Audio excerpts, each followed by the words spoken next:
Già da ieri mi sono sentito con il presidente Zaia che ha fatto le dichiarazioni, con diversi europarlamentari, mi sono sentito con il ministro Patuanelli.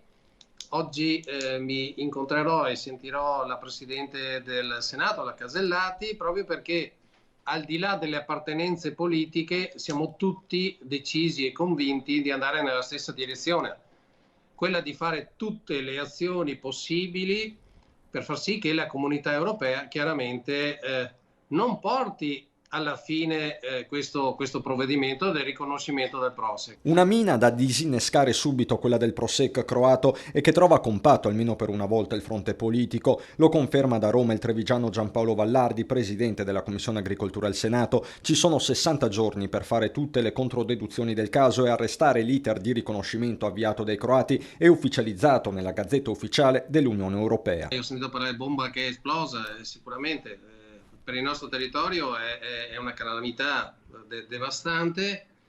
Parlo del nostro territorio, parlo della provincia di Treviso, del Veneto in generale. Tema caldissimo sul quale si è pronunciato anche oggi il governatore Zaia, che si rivolge direttamente al Ministero dell'Agricoltura. Ma è una vergogna assoluta sta roba qui. Ma è una vergogna che io mi chiedo come mai non siano andati lì a far casino, ma non casino, sto parlando burocratico, giuridico.